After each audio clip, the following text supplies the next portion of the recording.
Hello and welcome to the Useless Wisdom Podcast. I'm joined here today by Jacob. Could finally get him out of his house. Just how you been, Jacob? It's been a while. I've been as good as you can get with, the world ending and so on and so forth. Not really, but I haven't actually told you about it, but I decided to quit competitive gaming because you did know I was coaching people. I was going to start making money off coaching people. I was putting like 10 hours a day into just training myself and other people just to be like the best at FPS. And even though there was improvement, I've basically been doing that for like 8 years now.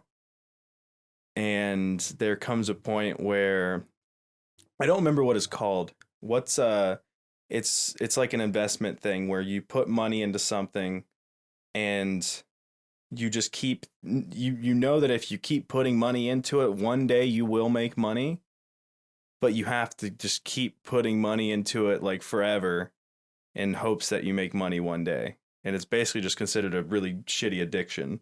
Well, it sounds like a dream to me. It's like it's your dream to be a professional gamer on whatever games you're playing. I mean, in a sense, but then you got to realize it's the idea that's a good thing.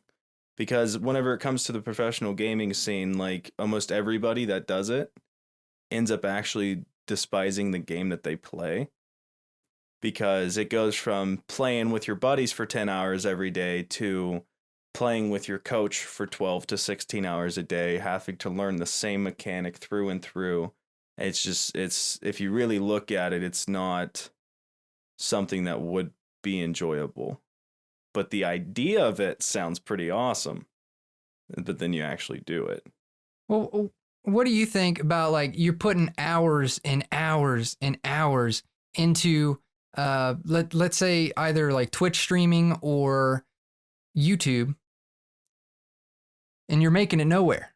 I mean, it feels like you're doing something, and then you put all this time, you get a couple videos out, or you do 10 streams or something, and you're just looking at the viewer count, and every once in a while it moves from 0 to 1 for a couple seconds. To check on you, but like it's one of those things where when it comes to being an entertainer, like on Twitch and YouTube, I do think no matter what, that's possible. Anybody can do it because as humans, we like to pay attention to other people's personalities and kind of nitpick and this and that. So whether you become famous because people hate you, or you become famous because you're interesting, or you become famous just because you know stuff that other people don't, like tutorial channels, I think it's possible to get big in anything when it comes to entertainment like that. But like when it comes to like the FPS, being a pro at that, like being an actual paid pro, I hate to say it because I've fought against this for years, but genetics does have a big part in it. It's your Can you get reaction time better? Well, you can improve your reaction time up to I think 20% or 20 milliseconds, one of the two. I think it's only 20 milliseconds. So if like my reaction time sits at 170, which is considered like top 1%. So like 0.17, is that what you're saying? It's 170 milliseconds. So if you were to throw something at me in 0.17 of a second, I would be able to register it in my mind and try to react. Well, that one thing that you had us do, me and Jamie, you showed us there was a website where you could go on and there was just a circle. Yeah, and you click and it shows you your react. It's on the humanbenchmark.com.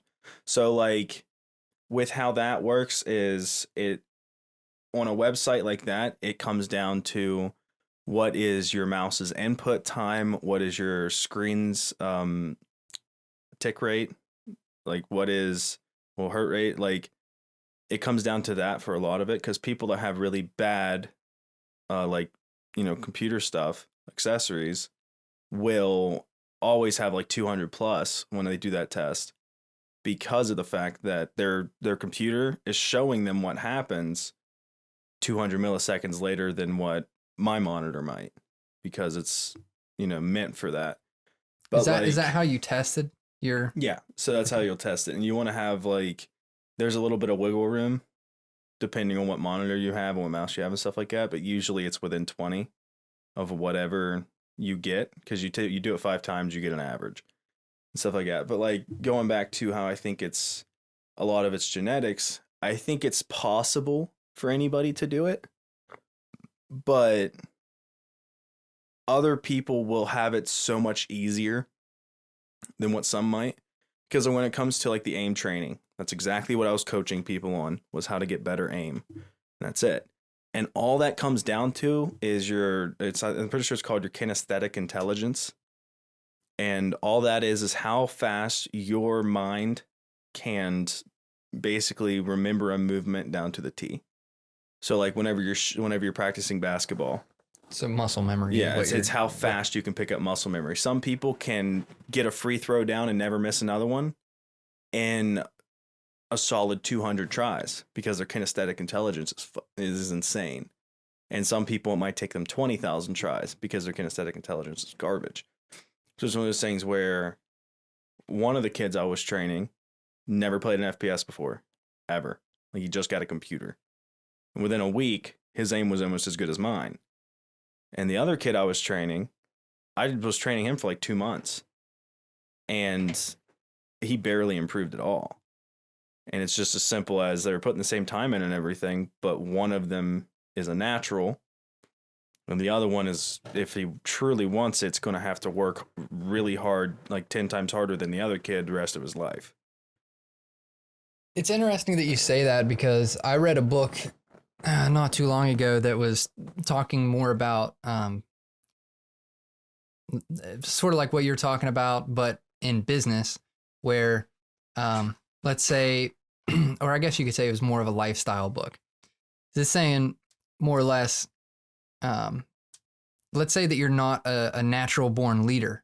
You're going to be starting from ground one, and you're going to have a hell of a time learning all this stuff. But somebody who's just born with it, it's not to say that you can't learn it. Yeah, so that's what I'm saying. It's like, it's not that you can't do it.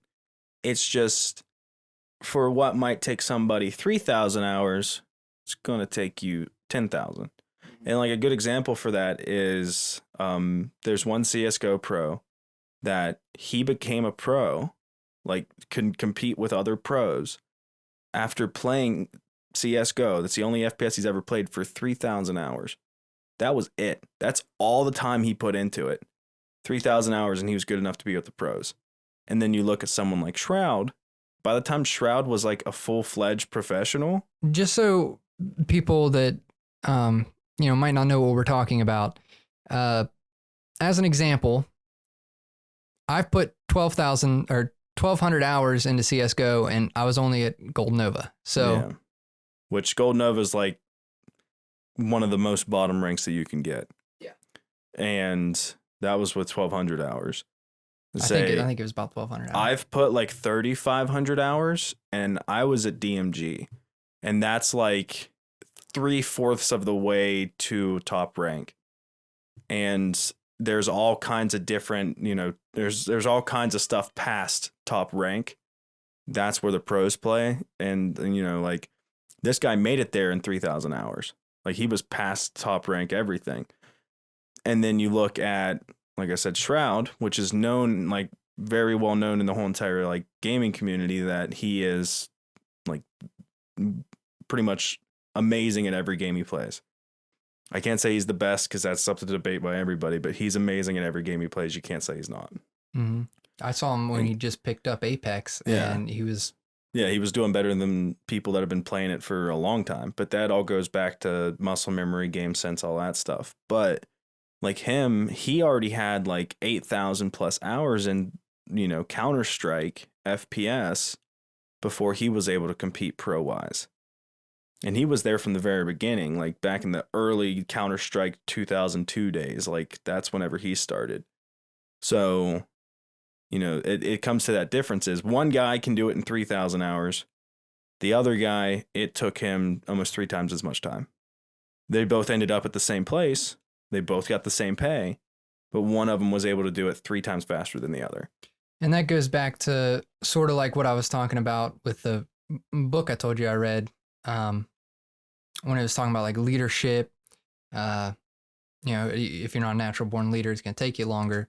But the main point of the book was, if you're not good at something and you know that you're not good at it, it's best to not waste your time and just focus on your strengths, export your weaknesses. Oh yeah. So if you're not good at drawing and you need something to be drawn, hire somebody to draw for you. Like I think that goes to, because I'm sure a lot of other people have the same mindset than what I've had for a long time.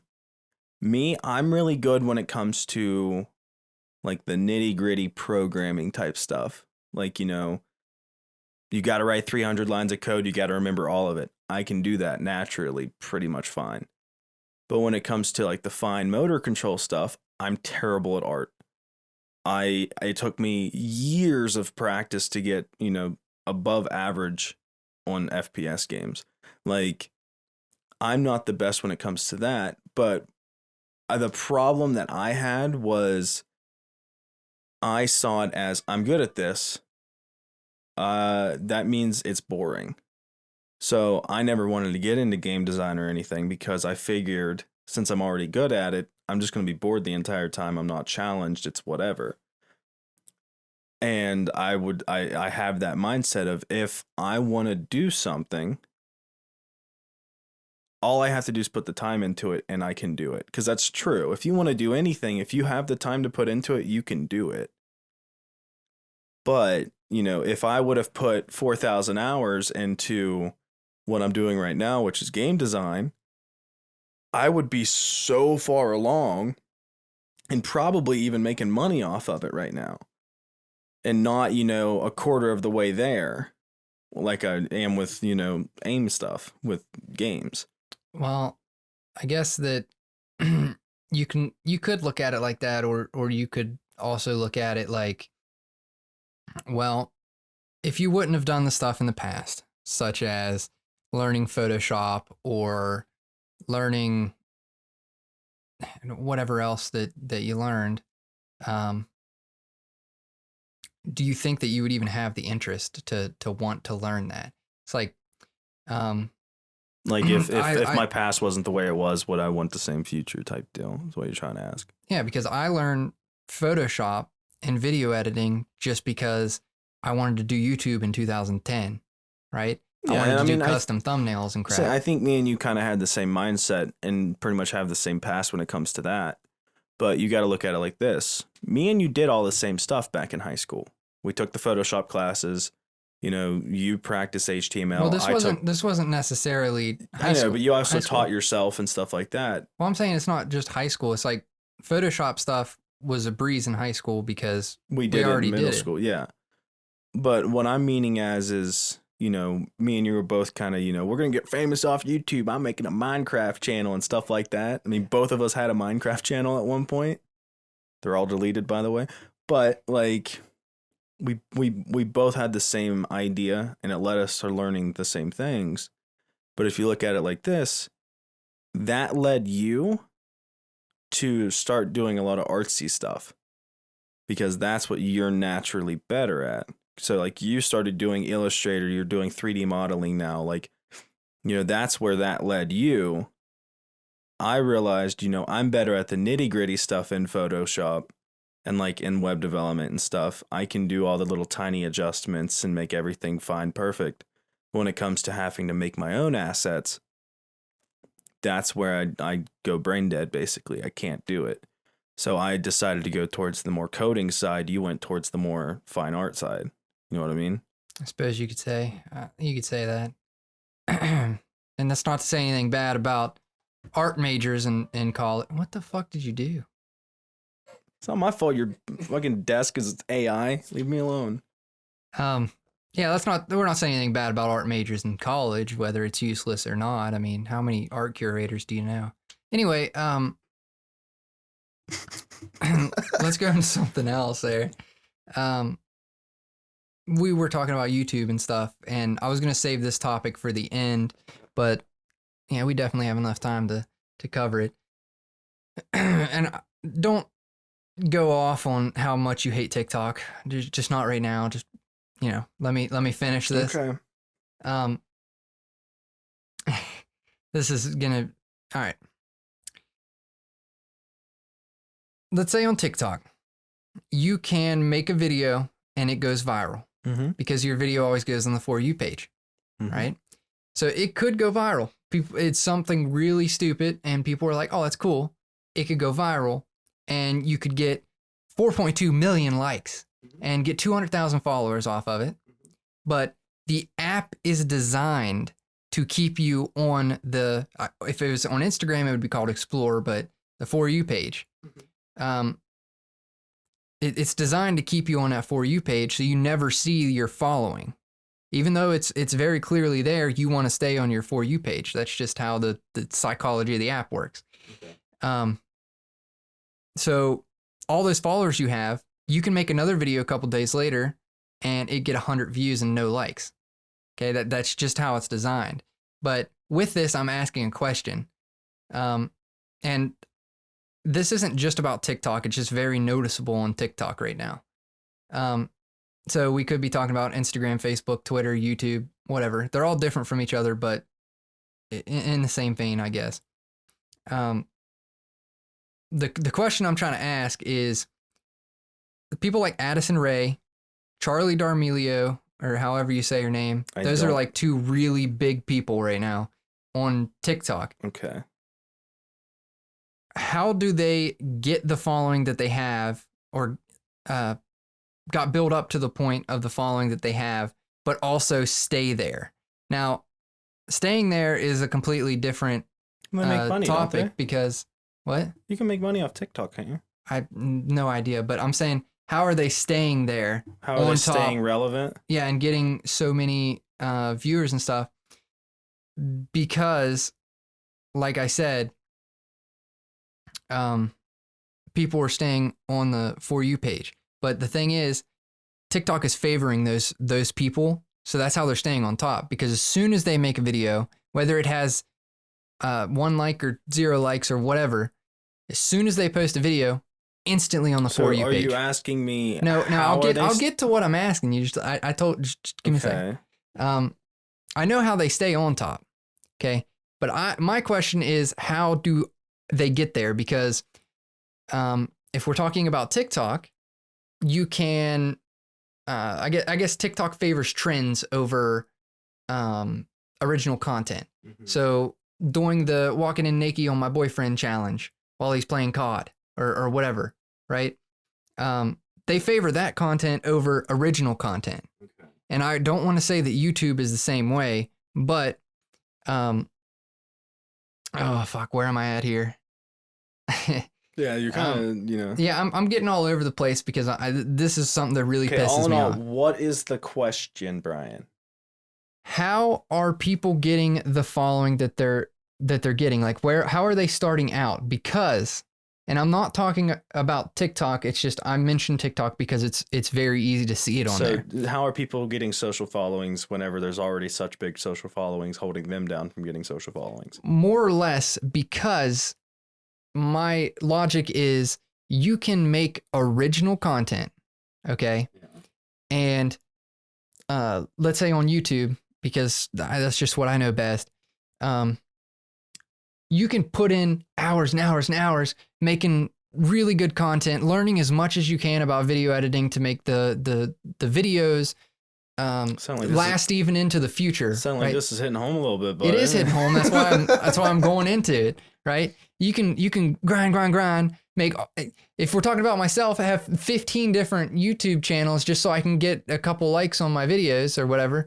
Anyway, been working for so long, like keep going, like, oh, this would be a good idea. So you make another channel and you do that. You're making all this original content, learning all you can, but there is a step that's missing. Step, like, here's all the work that you're putting in. Here is making it right in the middle right there. There's something that is missing. What you're missing is, so you said how there's, there's this step, which is the work, this step, which you don't know what it is, and then this step, which is success. Yeah. So that's the question that everybody wants the answer to. And you can But watch, let me say, you can watch all these videos. The best understanding that I can give you for that is this step is hard work. This step is algorithm. This step is the end goal. So you have to think of what the algorithm / relevancy is of everything that you make. So if you shouldn't have to, is you my shouldn't point. have Because to. that Listen, hot knife stuff, I people were not understand. going on Listen. YouTube and typing in hot knife what versus you don't realize foam, is those hot 1,000-degree knife videos that were 8 minutes long of literally just watching a guy torch his knife and then cut random shit. They had like 100% watch time across the board, across age, across sex. That's it. Like they had pure watch time. So you know what that means? That means way better ad revenue through and through. Way better ad revenue. So whenever they very first uploaded that video, the very first one, and it gets 200 views, decent SEO. Some people can see it when they type in hot knife, stuff like that. It gets 200 views. Okay, well, whatever. 48 hours goes by. YouTube's algorithm looks at the watch time, looks at the retention, looks at the, trying to think, like the click-through rate, all that stuff. Because now they even have it where you can see how many people saw your video and how many people decided to click on it to actually watch it. So you can see if your thumbnail's dog shit or not. So 48 hours goes by, YouTube sees that and says, holy crap, this is like the highest retention rate that we have. And it's not like somebody's sitting in an office and like, yeah, but it's fucking videos of someone cutting stuff with a knife. Who like, okay, yeah, it's mesmerizing, but why are we going to advertise that across the entire platform? It's not somebody doing that. It's a computer that has been programmed to see, okay, 200 views, all of its watch time, purely like 100% watch time, and they're all completely different IPs. They're not coming from the same place. This is the pinnacle of content that will keep people on our platform watching stuff. And that's it. So they started advertising that. And then after that, it's just good SEO. So, their video pops up, you watch it, they make sure that all their other videos are right there on the side. That's it. But it all comes down to algorithm. The algorithm liked what they had and relevancy. Yeah, cutting stuff with a hot knife, not very relevant to anything going on, but it's relevant to the fact that as humans, we're bored as shit 24/7, and watching stuff get cut with a hot knife is pretty cool. So people are going to watch it all. So like if you use this episode of the podcast, for example, it's hard to get the algorithm to love something like this because, yeah, we might have good retention time on a normal plane. So you're going to have like 20% of the viewers that have clicked on this video that enjoy your personality, enjoy my personality, and want to stay here, be here with us, talk about the topics with us, and, watch it. And then you're going to have the other 80% that's little random grandma Betty accidentally clicked on the video. Oh, I want to watch them young whippersnappers talking about shit I don't understand. What are video games? Then you have her that clicked on the video. She clicks off instantly. Why would she watch this? But then you have a hot knife video. 15-year-old clicks on it. That's pretty cool. 8-year-old clicks on it. That's cool. 80-year-old clicks on it. Oh, I could probably do that. I got a knife in the kitchen. That's it. Everybody wants to watch it. So that's where it's hard. So when it comes to something that's more niche, then you have to get into those communities and spread it. It takes an extra step. But if you're just wanting that real fast jump up, you got to do something that's just entertaining to everybody. Not entertaining to 22-year-old men, not entertaining to 15-year-old women, not entertaining to 40-year-old adults, entertaining across the board. So like that's it. And I'll bring this all back to TikTok. I know nothing about TikTok. I've never downloaded it. I never will. It's not my type of thing. It reminds me of Vine. I enjoyed Vine, but Vine went down for a reason. There was no way to make money. So I know that TikTok's making money somehow, and I don't care enough to find out how. But for all you know, we know a lot about the YouTube algorithm because it's been changing and been around for years, and we've been around it, we've learned about it. When it comes to TikTok, it could be as simple as, hey, one person watched your video 200 times. That shows something. Hey, 30 people watched it 200 times. Okay, let's throw that on there. You're on our watch list now. Everything you put up's on there now, buddy. Until it goes down to a certain percentage, then you're off. That might be it. I mean, it's purely what is the algorithm. It's not how good is the content. Because and you told me not to go off on it, but I'm just going to say this one little part. I've seen some of the stuff that gets popular on TikTok, and some of it's literally like 7-year-old kids just ripping off stuff that is a rip off of something else, that is a rip off of something else, that was a rip off of something else. And they're literally, they have no talent. They're not doing anything cool. They're not even like using their own voice. They're just purely copying the video, and that somehow gets big. Like, it's not original content. It's not anything like that. It's purely algorithm based at that point, because you know that everybody across the board isn't interested in that. But a very small group might be extremely interested in that. And that small group might be a 90% majority of what's on their platform. So you have to look at it like that. Because I think the 30-year-old men that are on TikTok, unless, they're a Joe Biden impersonator, don't like watching little kids. So, it's what's the majority of the platform? How do they do their algorithm? How do they make money? That's the most important thing to find out first. And then find out, hey, how can I help them make money? That's it. What's the best way for me to help them make money? That's purely the answer to your question. If you can help that platform make money, they'll help you help them make money. That's it. Yeah, all businesses do revolve around money. And the thing that I was trying to get at, although I will say first, I've seen original content on TikTok, because on the For You page, sometimes you're scrolling through, well, I'll say almost every time that you go on, you at least see 1 or 2 videos where 0 likes, 0 comments, right? And most of the time, I like that content a hell of a lot better than I like watching every single one is a 13-year-old girl with 15-second song playing in the background. Well, and she's like, that's exactly what I'm saying. So if every single one that you're seeing is a 15-year-old girl, guess what? The majority of people uploading onto TikTok, 15-year-old girls. They're going to relate to that a lot more than a 21-year-old guy. All right, we're going to take a quick break here. We'll see you guys in a second.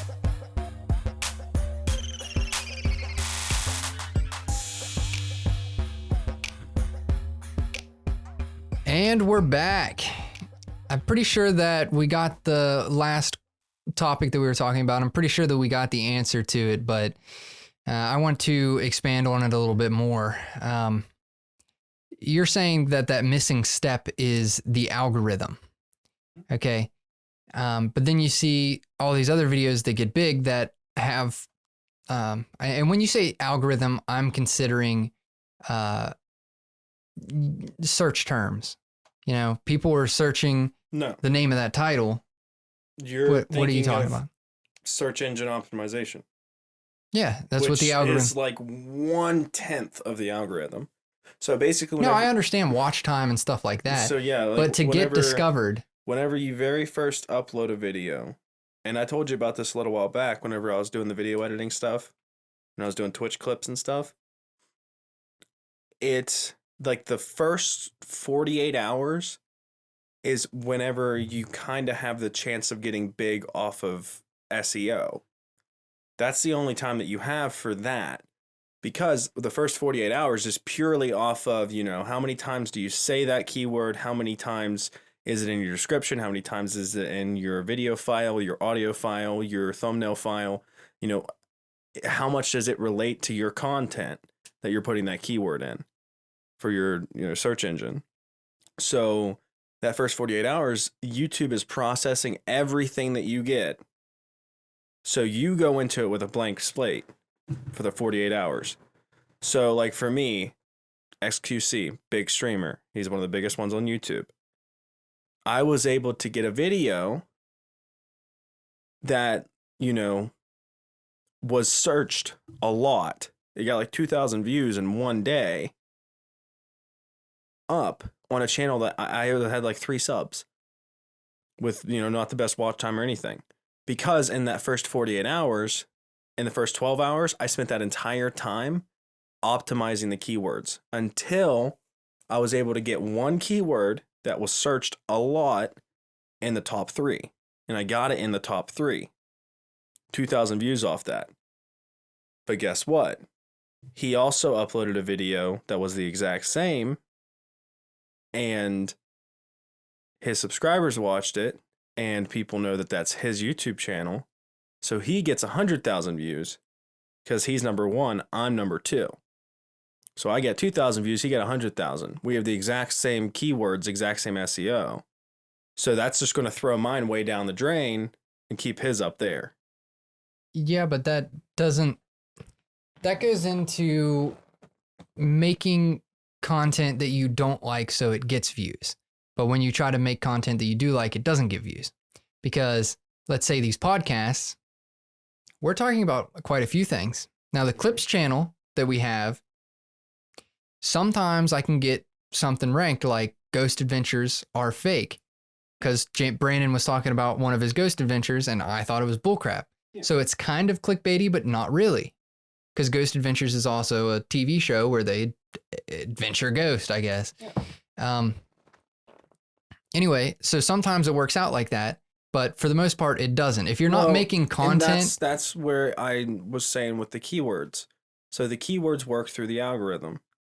So you have to, you know, have the correct search engine optimization to be able to get it. So like for the podcast, this one could be named, you know, can you actually become a professional gamer / why are TikTokers famous? So what you want to do is, can you become a professional gamer? That's what you want your video to show up on. That one keyword, when it's typed in, that one key phrase, that's where you want your video to be. And also, why are TikTokers famous? Those are the only 2 key phrases that you want. So then what you have to do is you have that one key phrase, you add a little bit to it and put that in, take a little bit off, put that in, and build everything off of that one key phrase. Because what you want to do is get that one keyword that works. And that's it. That one keyword that works is all that it takes. So yeah, it's easier to clickbait and say Ghost Adventures is fake, but it would have been even better if you actually said, you know, is his Ghost Adventure fake? Because in reality, everybody that would come to watch that were coming to watch that for that reason, to hear him say whether or not his Ghost Adventures were fake, to find out that. They didn't come because they thought that you were talking about the TV show. Because you're hurting yourself in the long run doing that, because you're making your numbers go down.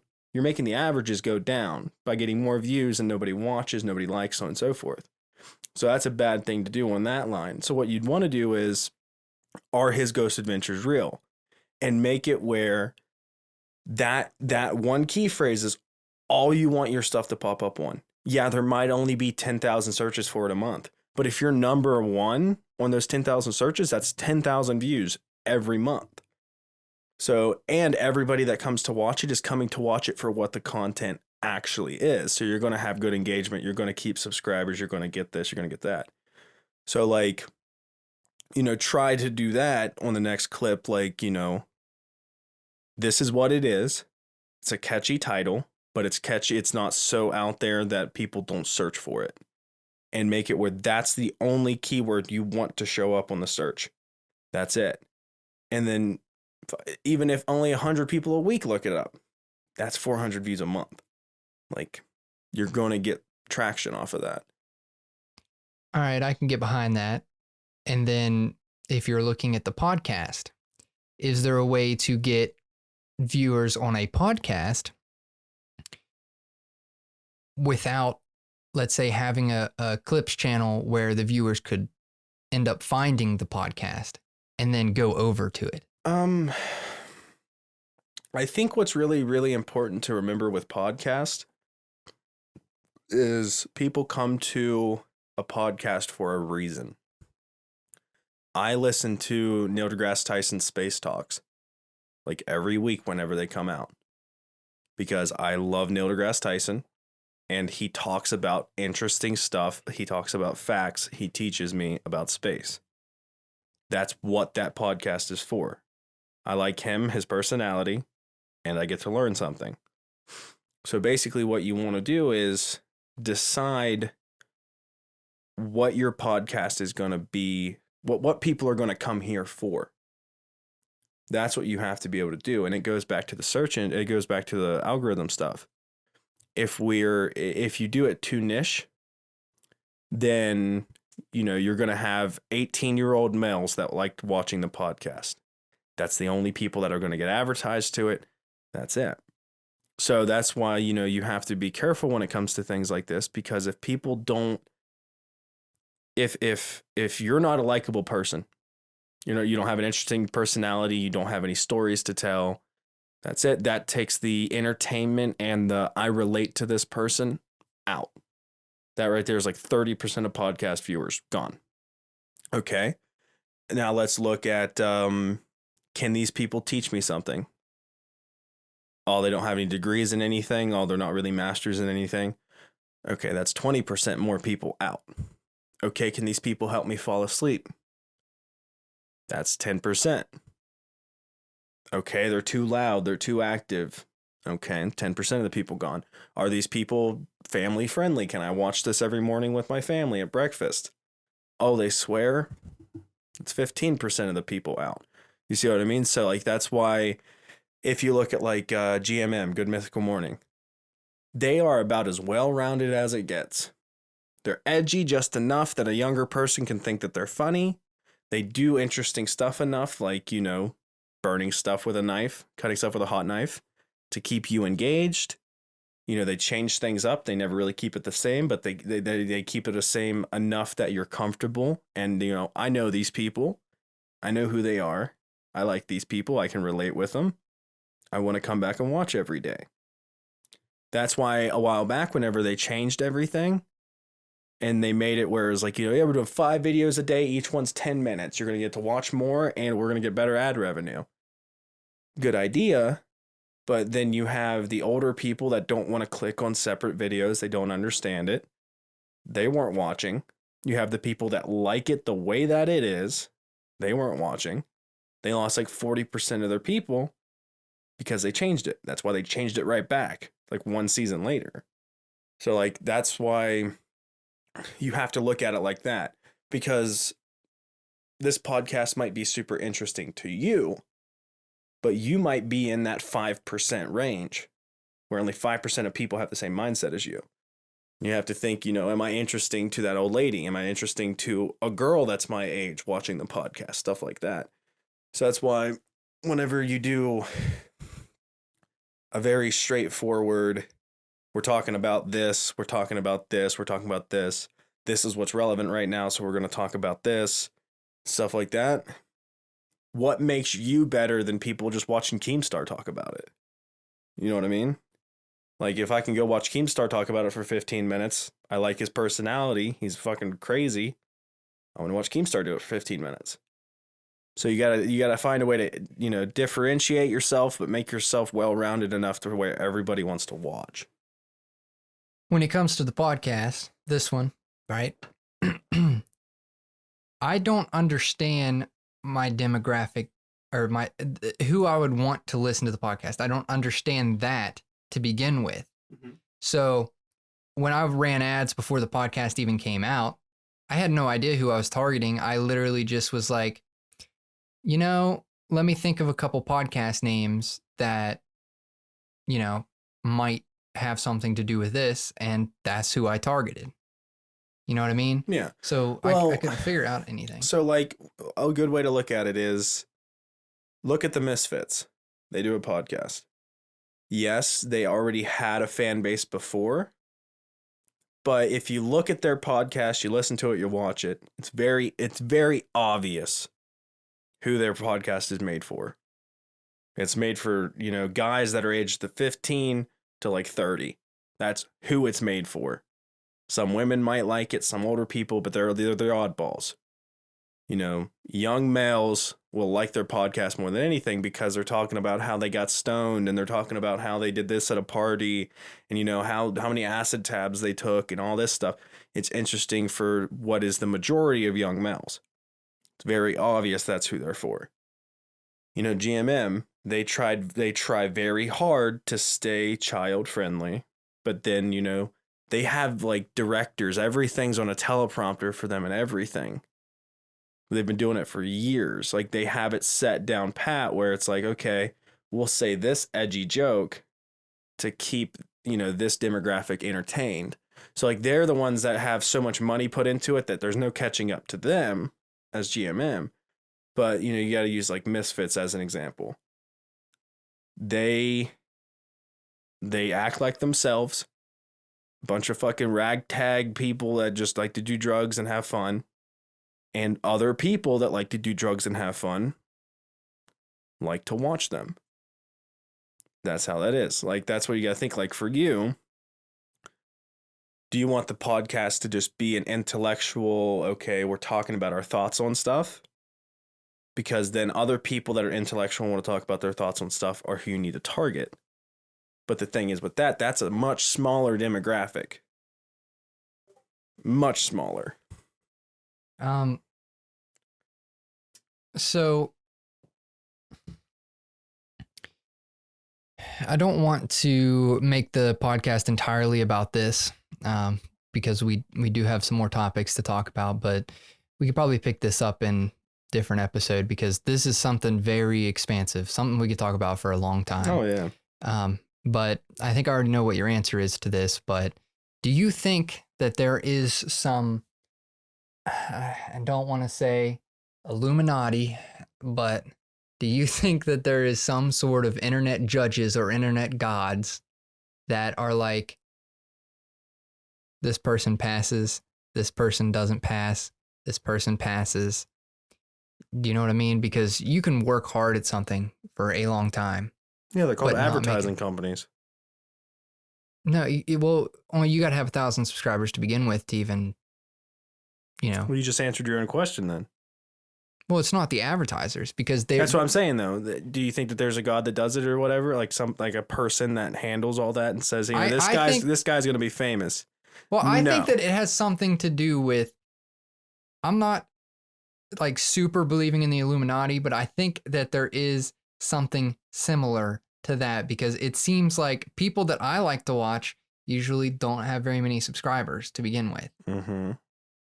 That goes back to what I was saying. You're the type of person that would like to sit down and have, an intellectual conversation about something for hours. That is very niche. There's not a lot of people like that.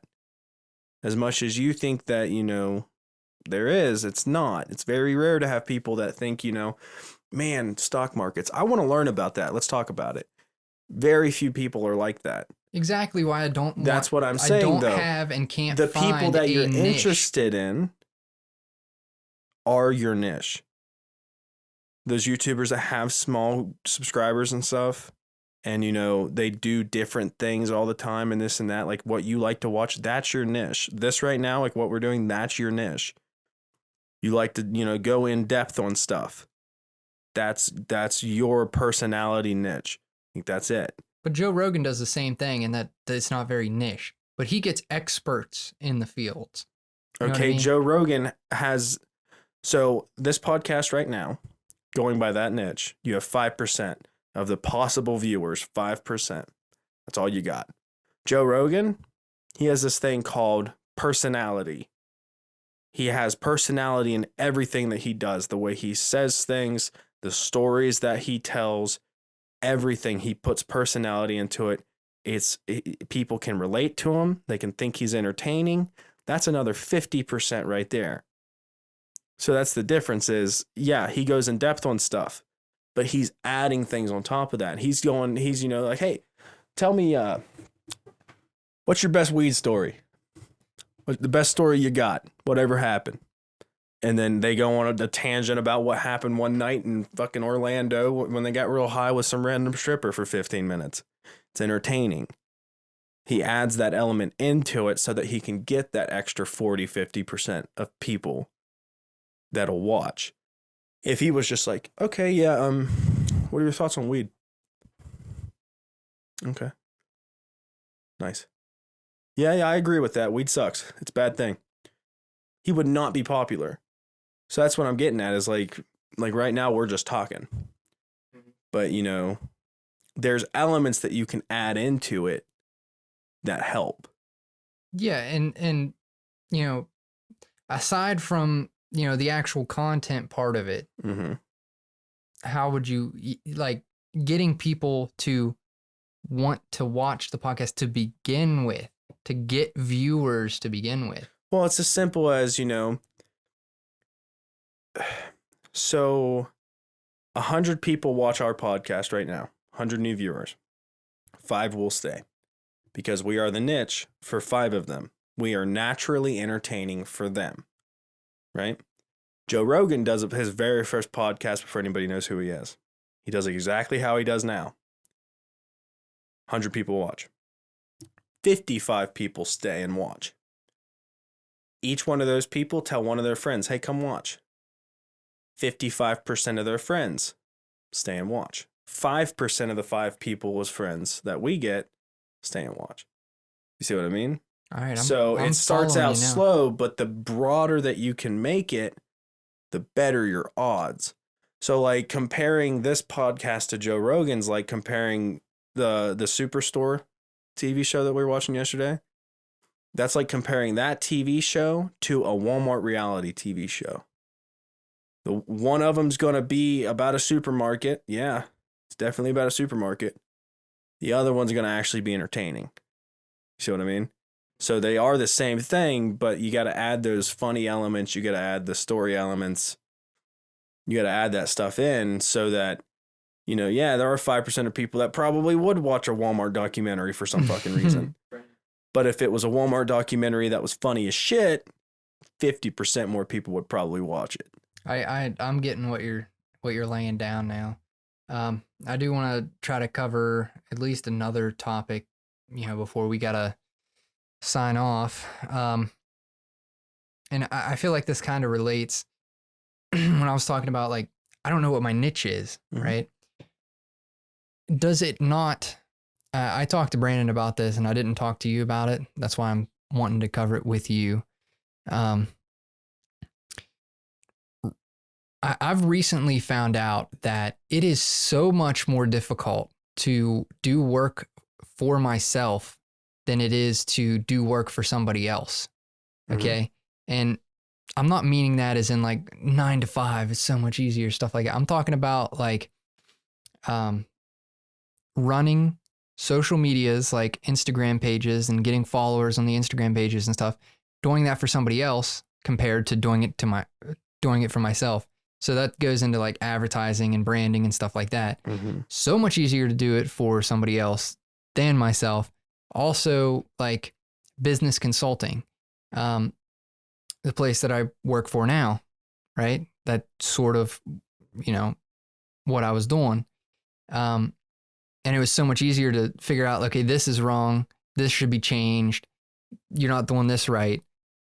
So much easier to find that stuff out for them than to like look at this podcast and be like, well, what could I do better at this podcast? Do you know what I mean? So like, it's so much easier. Are you saying it's easier to judge someone else's stuff, or it's just harder to see your own mistakes? Well, I don't know if it's a mental thing or what exactly it is, but like I took Jamie's Instagram page. I wanted to do a series, and I only did it for like a week or something, where I was like making Jamie Insta famous, right? You did that for like 3 months. Actually, no, I only did one video. It wasn't for very I'm long. talking about like the model page. That's what I'm talking about, pretty much. I mean, like I continued posting on it. I didn't do anything else. Oh, okay. Like, all right. No, I don't think it was for 3 months. Well, you have to think also, when it came to that in particular, you took the easy way. Like, you had a program that would follow, unfollow people, that would do a lot of that stuff for you. So it probably wasn't as taxing on you to do it at that point. And like this all goes to the fact on what I'm thinking your problem is the fact that it is very easy to see every problem whenever it's something that you don't have to fix. So when it comes to where you're working now, oh, the YouTube channel, this is wrong. You guys should probably fix that. Somebody else handles it. You tell them what's wrong. There you go. For you, it's okay, YouTube channel. You know, that looks really good. It probably could be better, but that's going to be like another 100 hours of work. I think it's probably okay. If it comes down to it, I'll fix it later. So do you think it's a mental thing, or I'm just telling myself it because I don't want to do it? Or do you think I actually don't see it? I think it's a little bit of both, because the difference is like with like the model page. So with it was, you know, okay, that was a bad photo. Jamie, we need to take a better one. Like, Jamie, you need to be better in this photo. Not, you know, oh, I probably could have edited that better. I need to, you know, work on my editing. You know, it's easier when it comes to looking at somebody else's stuff. This is what you need to do to fix your problem. It's easier to be able to see that and point that out than to look at what you're doing. So that's why, like, for me doing game development right now, once I get like a 1.0 version of a game done, very first thing I want to do is have a bunch of people play it so that I can know what's wrong with it. Because I'm putting so much time into it. I'm doing all of these things. Yeah, I see a lot of flaws, but there's going to be a lot of flaws right in front of my face that, since I've been doing the same thing for so long, I don't even notice it. Like right now, since I'm making that parkour game, the character movement is not super smooth. Like, if you move too far up on a platform, you should still be on it, but you're falling. Like, your feet should be there, but they're not. You're falling off the platform. Okay, that needs to be fixed. But now I've been doing it for 50 plus hours and it feels fine. I don't see a problem with it anymore. But if somebody just never played it, plays it, something's wrong with this. You're falling when you shouldn't be. You know what I mean? So like when it's on the outside looking in, it's a lot easier to see those problems. But whenever you're looking at your own thing, it's like, it's fine to me. I completely see where you're coming from.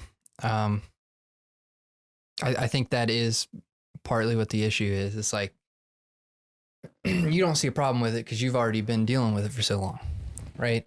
But also, now I would take a lot of time editing, like the picture. Like you said, oh, Jamie, we need to take another picture. Yeah. Most of the time it was just for more content, not, oh, I didn't think this was good enough. If I didn't think it was good enough, I just didn't use it. Yeah. You know what I mean? But do you agree that you think that it's easier to do work for somebody else or figure out mistakes for somebody else? I think it depends. It entirely depends on the job field. So like, for me, if I want to be able to go in and do the same thing every day and never be challenged, yes. So much easier to work for somebody else or do something for somebody else. But if I want to have a daily challenge and challenge myself every day and do something interesting and new every day, I want to work for myself. Yeah, it might be harder and there might be, you know, tougher times and stuff. But at the end of the day, I'm doing what I want. Nobody can just walk in and say, hey, you got to do this. It doesn't happen like that. So when it comes to, is it easier or better to work for somebody else? It just purely depends on your mindset. Because when I worked in the oil fields, hell yeah, it was 110%. Making bank, never even had to see the boss man. All about the money. It's all I cared about. So yeah, it was easier to work for somebody else.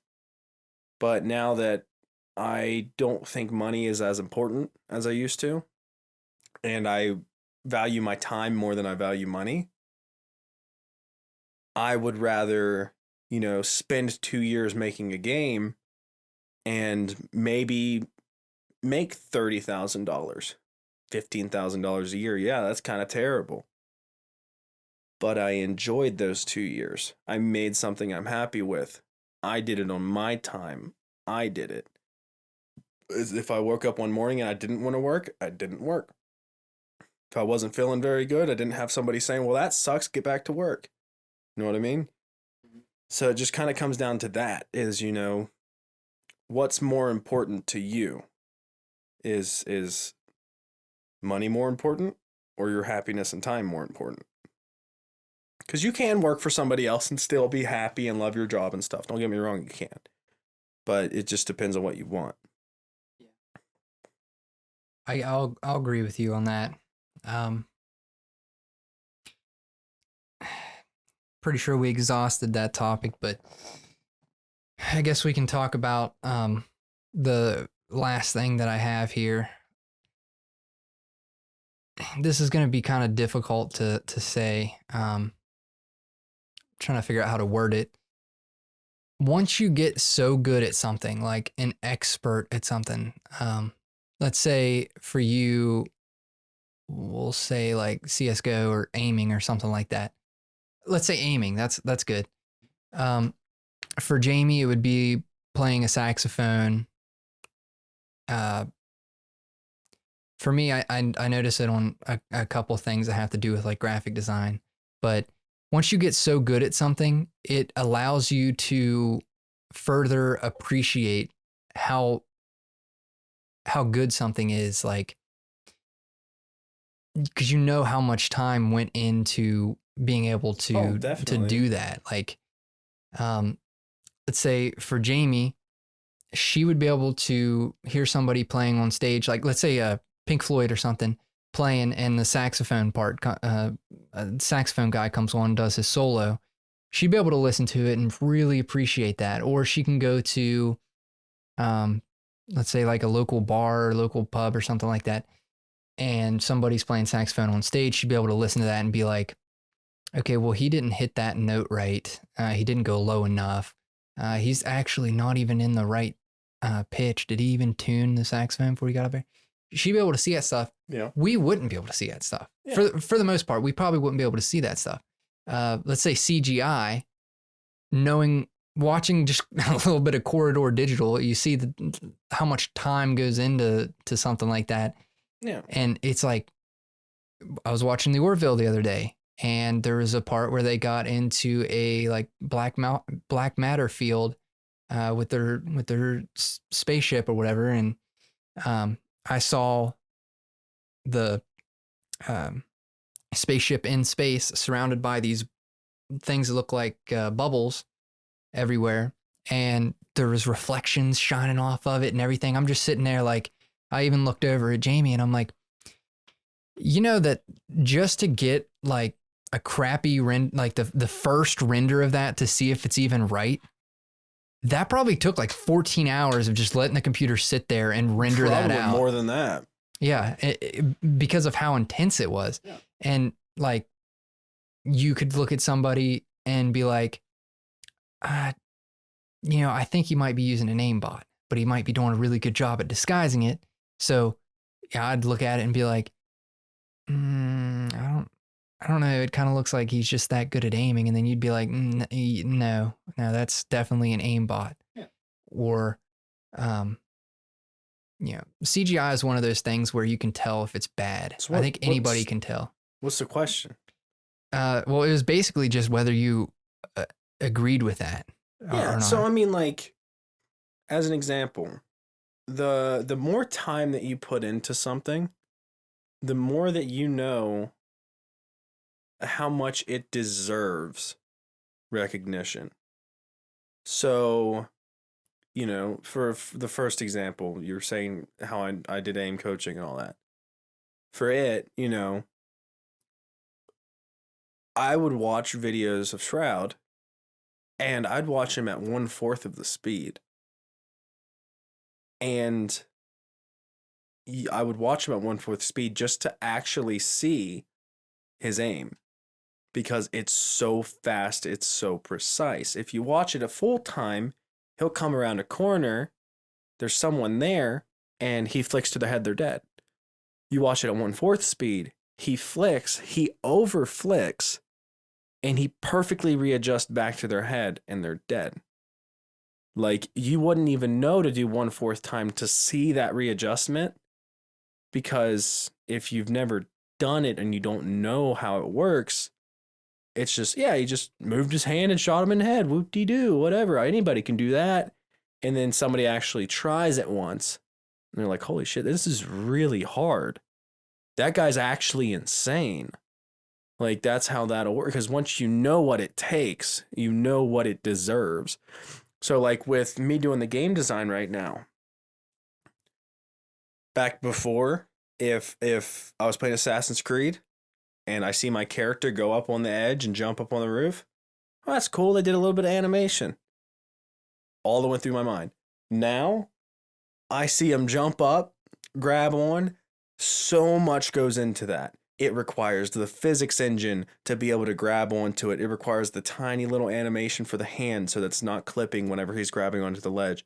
It requires, you know, certain amount of coding for the gravity and all kinds of stuff whenever he jumps up and gets on the roof. And like whenever he's walking on the roof, his feet aren't going through the roof. They're actually inclining on it and stuff like that. Like, it takes so much work to do that small little thing that I know then, holy shit, that somebody put 200 hours into that. Just that one little thing. Like, that deserves recognition. That's amazing. But if you've never done it, yeah, it's pretty cool. And a cool animation. That's it. So, I mean, it just, the more you know about something, the more you know that it deserves recognition. I mean, that's it. It looks like that is all the time that we have here. So thank you guys for watching. And hopefully we'll see you again in 2 weeks, I think. Yeah, in 2 weeks. Is that when we're uploading every 2 weeks now? Yeah, every 2 weeks on Friday. Damn, you're lazy. We have like 17 podcasts already recorded. I don't know what he's been doing. Sorry. All right, we'll see you guys in the next one. See ya.